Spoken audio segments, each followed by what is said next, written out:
Message du représentant légal de la communauté ACK avec Pascal Moukouna à l'endroit de tous les fidèles et pasteurs de la communauté ACK. Objet: excommunion définitive de pasteur François Mutombo sous couvert ACK Kalembelembe. Vu les statuts qui régissent l'ensemble chrétien de Kinshasa, ACK en sigle, vu la récidivité de notre frère en ce qu'il a créé les ensembles parallèles à l'ACK sous le label du groupe d'intercession Babouki Bikeko, JBB en sigle, malgré les remarques lui faites plusieurs fois par les représentants légaux. En ces occasions, il a demandé pardon sans se repentir par la suite. Vu que pendant toutes ses absences au pays, pour des raisons de santé, il n'a pas pris soin que l'ACK Kalembelembe soit connecté à la communauté, quand même il a continué à la diriger à distance. Vu qu'à son retour du pays, il a manifesté sa gratitude envers tout le monde, sauf envers son père spirituel, et l'ACK n'a cessé d'intercéder pour sa guérison. Ayant constaté son indifférence totale, entre autres son refus de communiquer avec l'ACK, par la même occasion, je déclare que la communauté ACK ne lui réclamera rien du patrimoine de l'Église qu'il a dirigé pendant toutes les années. Que Dieu seul reste juge. Fête à Kinshasa le 21 août 2022 avec Pascal Moukouna et représentant légal de la communauté ACK. Je vous remercie.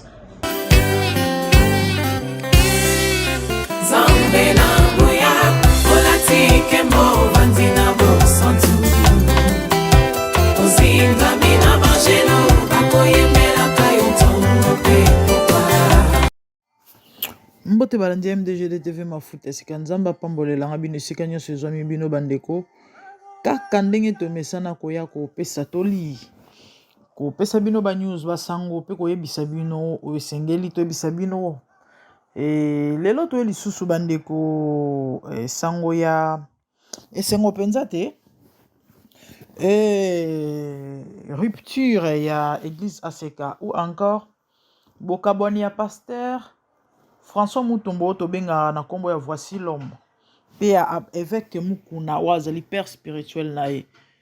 Prophétie ya Roger Baka ekokisami. Oui, naza témoin nalanda Roger Baka tangu makambo ya Mami Chibola engindaka eza na émission moko Roger Baka sala je crois soki na chaîne ya Yves Ipanete na chaîne ya Alendele. Abimisaka bache image comment est-ce que Voici l'homme abandé ko défendre évêque na asir bandeko biso nyonso tolanda yango en disant que ezala solo ezala lokuta peu importe ce qu'il y a eu évêque reste notre papa. C'était ça ses propos. Bato bayebi alobi évêque reste notre papa. Pesa kukutu exemple ya Yesu na ekulusu batikaka motakala. Mais azaka Yesu atikala nzambe tonzimelaki toujours. Donc vous pouvez voir et comprendre à tel point notre papa ndeko na biso Voici l'homme azaki prêt ya ko salir ou encore ya ko mouiller chemise na ye pona papa na ye ya molimo. Beaucoup d'estime, beaucoup de respect par rapport à ce qui est contrairement, j'allais dire, na bana ebele lelo babima ba rebelle to ebi ba masolo wana. Mais malgré ba scandale avec Mukuna, malgré tout ce qui se dit sur la toile, malgré onyo soto yebi to yoka to monaka bandeko papa oyo l'homme de je sais pas comment on l'appelle encore, Voici l'homme, voilà, Voici l'homme. Pasteur François Mutombo a toujours eu beaucoup de respect, beaucoup d'estime et pas à tatana. En fait, c'est ça un fils. Mais à Mawana a pas ces abandeko lelo ko yoka ke il ne fait plus partie. Il y a ACK. Pourquoi? Simplement parce que évêque Mukuna a décidé à détacher à l'ongolaye. Qu'est-ce qu'il y a eu bandeko? tolanda image ya envoyé spécial topé à représenter avec Mukuna bon tozonga. Message du représentant légal de la communauté ACK avec Pascal Mukuna à l'endroit de tous les fidèles et pasteurs de la communauté ACK. Objet: excommunion définitive de pasteur François Mutombo sous couvert ACK Kalembelembe. Vu les statuts qui régissent l'ensemble chrétien de Kinshasa, ACK en sigle, vu la récidivité de notre frère en ce qu'il a créé les ensembles parallèles à l'ACK sous le label du groupe d'intercession Babouki Bikeko, JBB en sigle, malgré les remarques lui faites plusieurs fois par les représentants légaux. En ces occasions, il a demandé pardon sans se repentir par la suite. Vu que pendant toutes ses absences au pays, pour des raisons de santé, il n'a pas pris soin que l'ACK Kalembelembe soit connecté à la communauté, quand même il a continué à la diriger à distance. Vu qu'à son retour du pays, il a manifesté sa gratitude envers tout le monde, sauf envers son père spirituel, et l'ACK n'a cessé d'intercéder pour sa guérison. Ayant constaté son indifférence totale, entre autres son refus de communiquer avec l'ACK, par la même occasion, je déclare que la communauté ACK ne lui réclamera rien du patrimoine de l'Église qu'il a dirigé pendant toutes les années. Que Dieu seul reste juge. Fait à Kinshasa le 21 août 2022 avec Pascal Mukuna et représentant légal de la communauté ACK. Je vous remercie. Kaka ne boyoki tata oyo aza clair na ba propos na ye. Bandeko pasteur na biso babengi na kombo ya François Mutombo, voici l'homme akenda mikili ya poto kolanda ba traitement parce que il était empoisonné. Boyebi masolo poison zo beta matro hein. Na milo ba serviteur de Dieu surtout ote komona pasteur Odombinga mobali baoba engambe akoya karaboye likolo a cher. Tata bato atiki mwasi atiki bana motema mabe. Même auprès ya bato bako prétendre ko sambela tope ko yeba nzambe. Et notre papa François Mutombo, voici l'homme azala qui peut empoisonner. C'est comme ça papa kenda ki mikinzamputu ndenge tolobaka na lingala ko kende ko traitement. Et à son absence boyoki ba propos ya représentant ou encore ya envoyé spécial ya avec Mukuna alobi. Et il ne voulait pas qu'on link source ou encore église mère ndenge tolobaka. En fait, si on comprend bien, c'est clair, il y a yako lukate, yako tatonete. L'absence ya pasteur François Mutombo, évêque Mukuna alingaki azala na contrôle ya ACK ya Kalembelembe obisika pasteur François Mutombo banai ko kamba.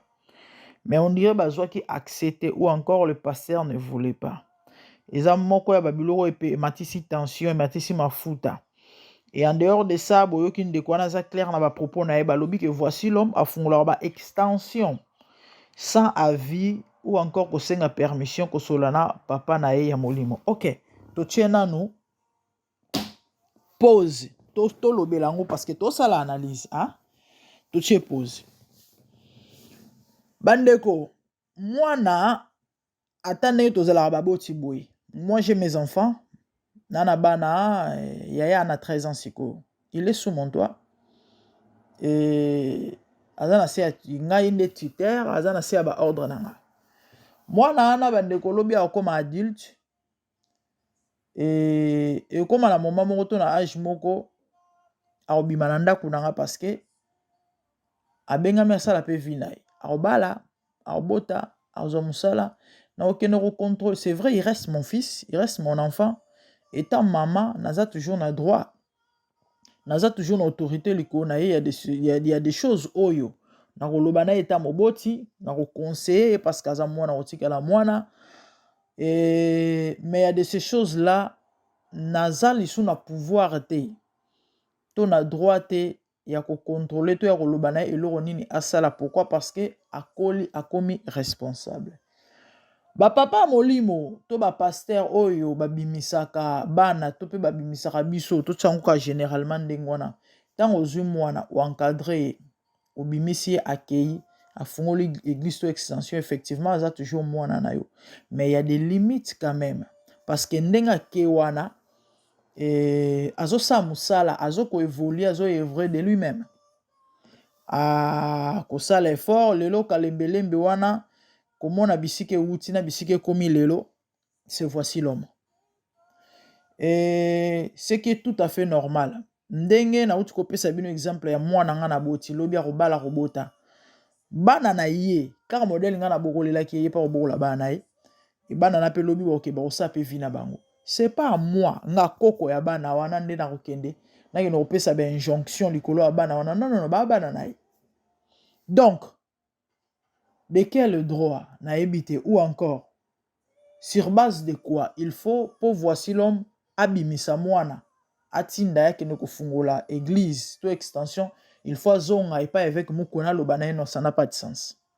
Mais et pourtant toyebi yango bien bandeko pasteur nyonso abimaka na ACK dit maintenant offrande ezonga toujours na maison mère tolanda ba image wana ba mindele même car nde batinda ba envoyé spécial ko filmer ba marambu ya mabe o elekaka na ba Afrique partout dans le monde entier qui gourmandise lokoso moyibi escroquerie ya basali na nzambe toyebi bamindele moko bakenda Congo ko filmer ba filma pas mala ba église mais o penza bazwelaki temps ezalaki avec mukuna tomona mulongo bandeko ba image wana eza na nga personnellement nga na tala yango na Facebook na page mon na Facebook. Et récemment, je crois que c'était l'année passée, mais avant, je crois plus ou moins 5 ans passés, je sais plus na YouTube ou batindela na zo ba souteza moi kala. Comment est-ce que ba passer ba sala tala mulongo fil ya ko sakanate bazokota moko na kati ya bureau avec mukuna so koti achelo boko ufuka ma chelo boko na mutu nzamba pambola ozwi 10 minutes kitisi tala une trentaine et il s'exprime aussi l'état c'est comme ça. Faut bailler en adim. Voici l'homme, certainement, abane pe remema dim na ekuna parce que c'était son père. Offrande na aimé papa jusqu'à quand na ebité ou encore na lobanini. Contrôle ango ya lolengenkani, oyo ezalakati ya na sens te. Ya neti mwana nde na autopisa bino exemple abimi na ndako baboti. Akeyaki sa vie na foyer na ndako na ye. Mama ki ne kopesa ba injonction na ndako na to papa ezalakati. Wane komi molimo na ebité to pesa on penza ba kombo ebele ya contrôle, ya manipulation, tout. C'est vraiment méchant de la part d'Evêque Mukuna. Avec tout ce qu'il a. Il a l'argent, on a eu des années au Sambate. Parce que Rotal a déjà baillé assez qu'eza combien.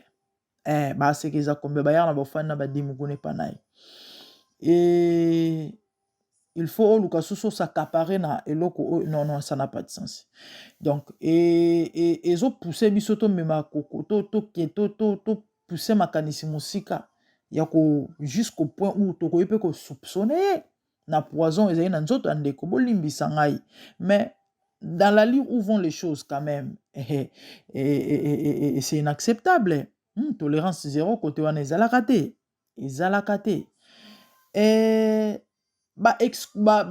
longoli détaché bengani longoli ye na communauté à ACK, il ne fait plus partie. Voici l'homme, il ne fait plus partie.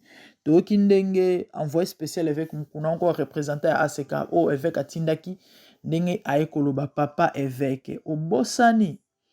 Combien voici l'homme azo ba risque ya ko mouiller chemise na mamba mabe pe ya soni ou elobama na kombo na yo tout au likola cher a telema batu bolanda ba image wana. On va essayer ya retirer la bino ba image wana que évêque reste notre papa peu importe so to bako baloba en anglais, to loba en anglais, no matter what, peu importe ce qu'il y a, il reste notre papa. Ata o bolumboni, bandeko na nga, il faut na courage, hein. Ebele bavanda na bango ni, hein. C'est vrai, akoloba na ete pour papa, mais koya ko défendre l'insalamable ou encore la saleté. Mais attendez, il faut zalara mwana, hein. O penza ya bolingo ebele, hein, ya bolingo ebele.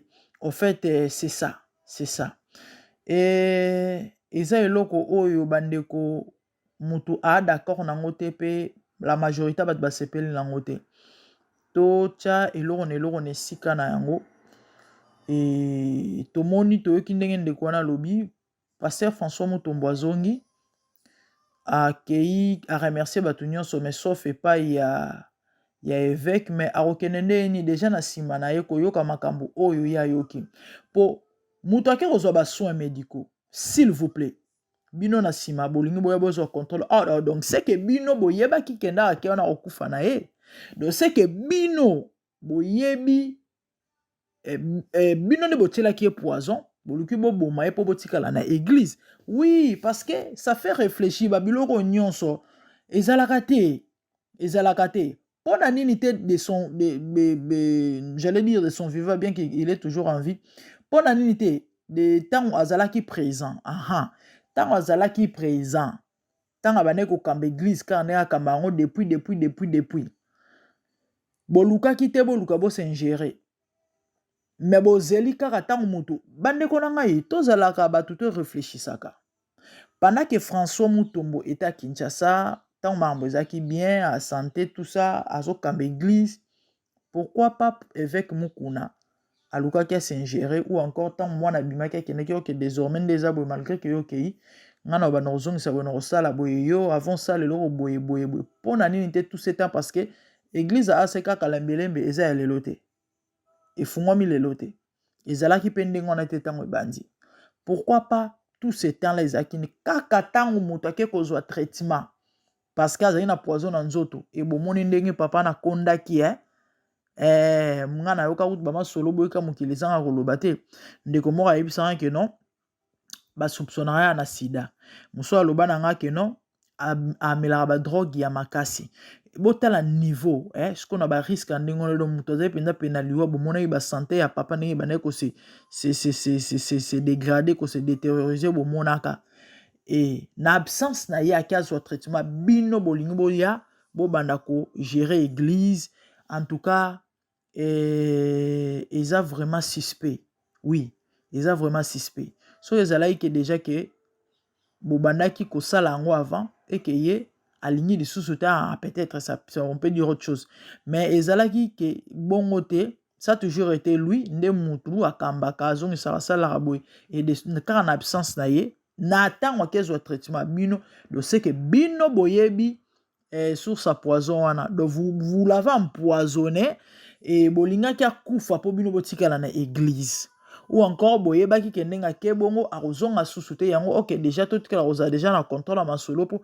En tout cas bomoni ba makambo na ute ko sala émission ya Pasteur Odon awa na lobaki bandeko ne faut jamais faire confiance dans la vie, bo pesa ba confiance te no matter peu importe la personne azana naza songo aza pakala, même yeso lobi na ko na ye na épée na ko kabola mama na mwana na ko kabola mwasi na mobali.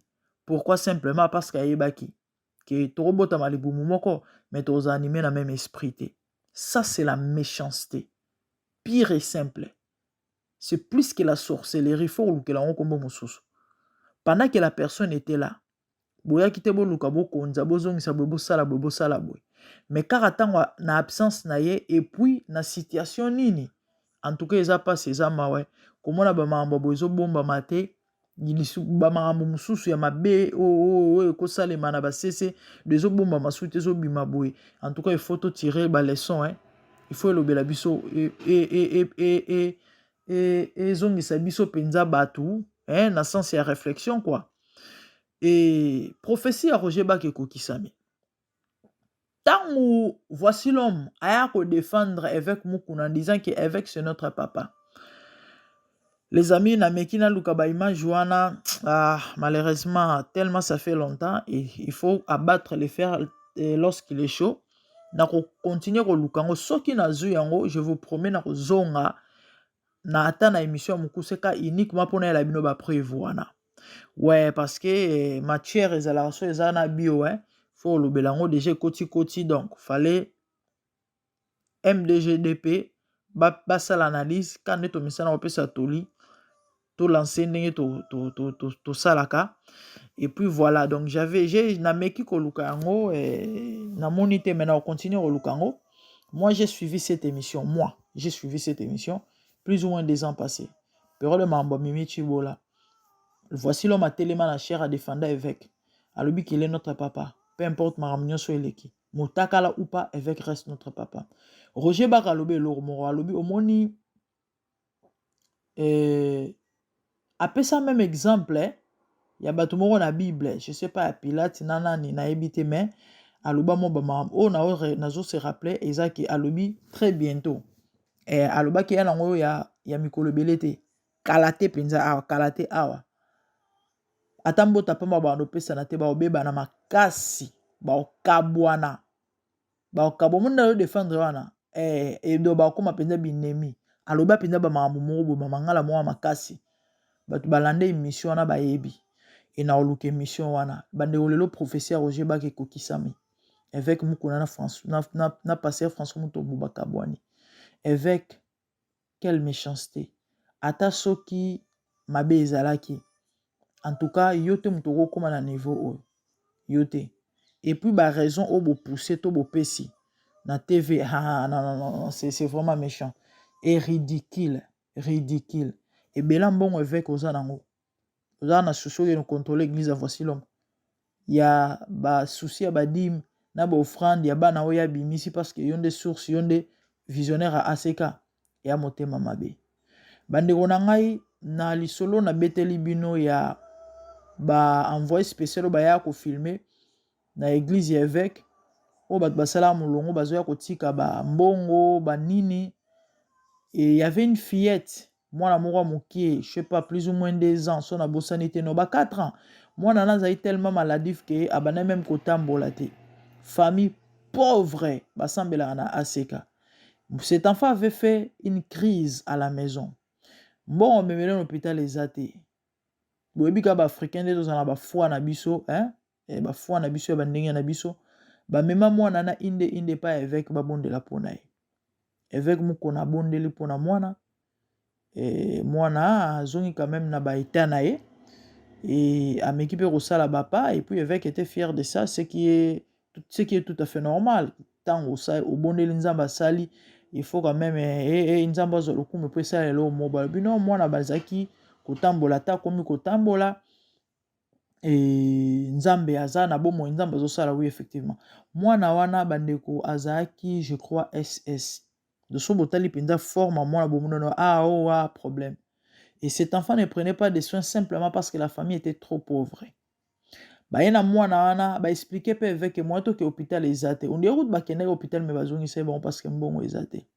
Le évêque a préféré prier pour l'enfant. C'est vrai, il devait le faire.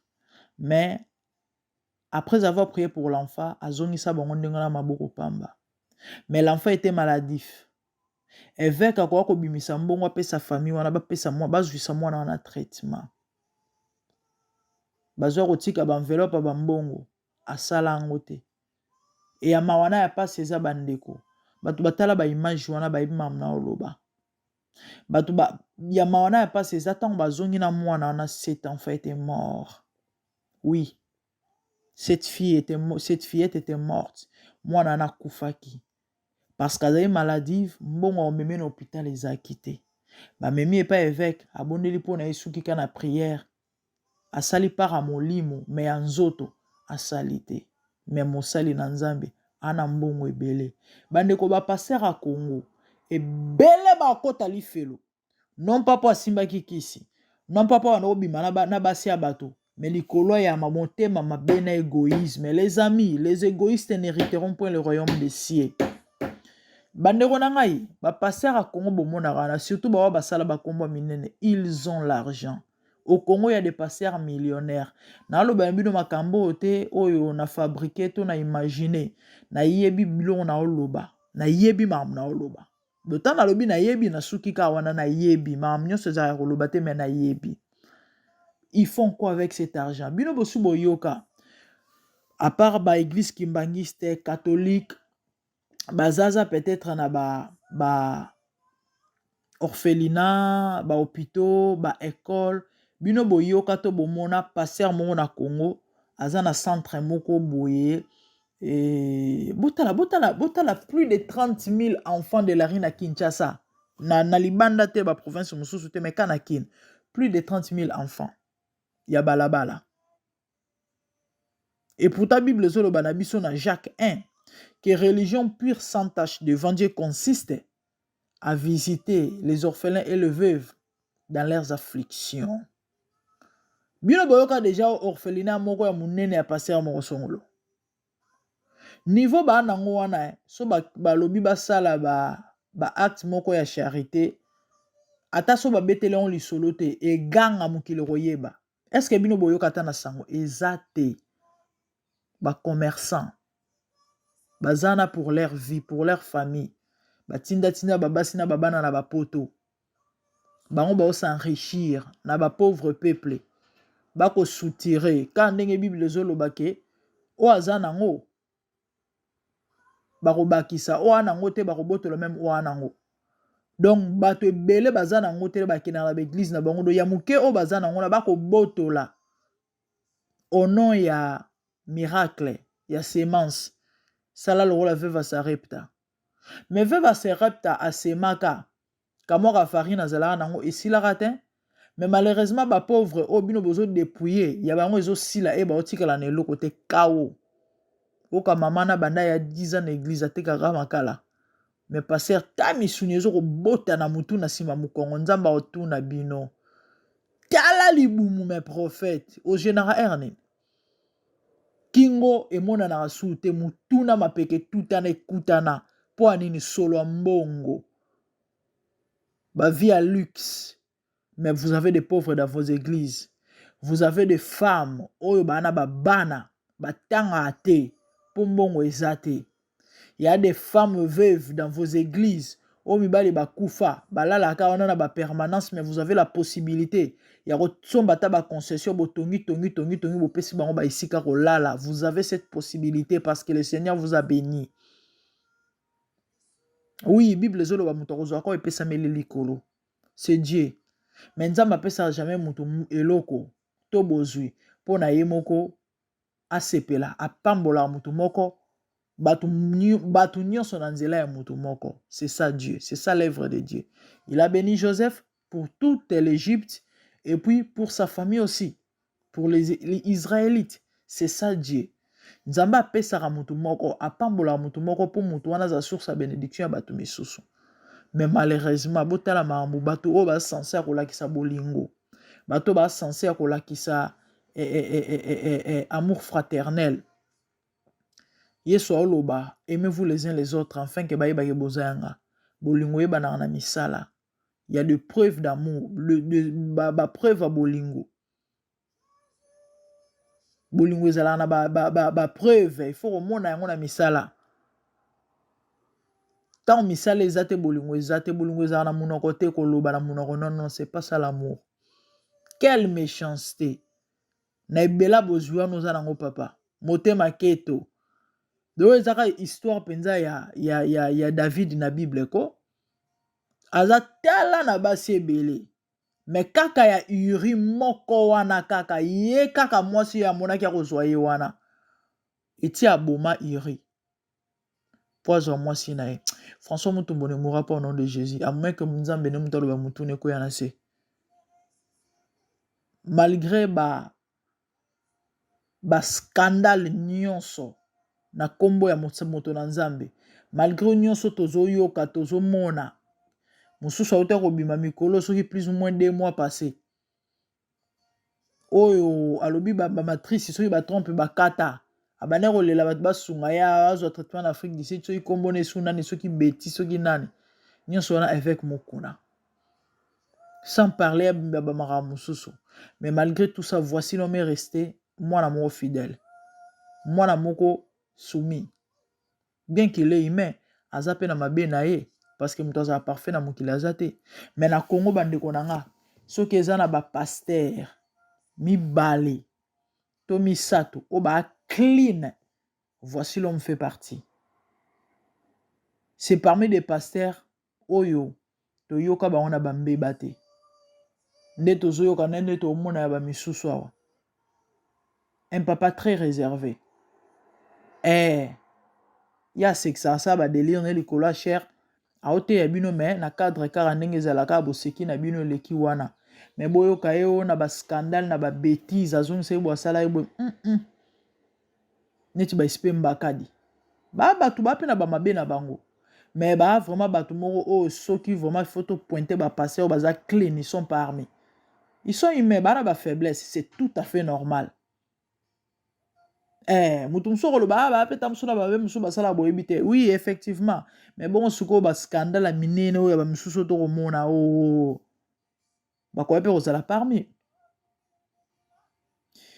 Bande ko eza mawa. Eza pasi. Komona pe ko yoka ba marambo boye. Lelo professeur Roger Bake ko kisami. Voici l'homme na évêque mukuna bakabwani eze sengote. Ya mambo mawa, ya mambo soni, ya mambo pasi. Tokomo tendre na biso na suka ya émission. Et car ndenge mère ya ko pesa message pe ko pesa toli. Et ndenge na lobaki na émission na salaki ya poison ya Pasteur Odon, je vous dirai, mes frères et sœurs, ne jamais faire confiance à une personne. Na mokilo bateau bozomona, no matter qui il est, peu importe la personne.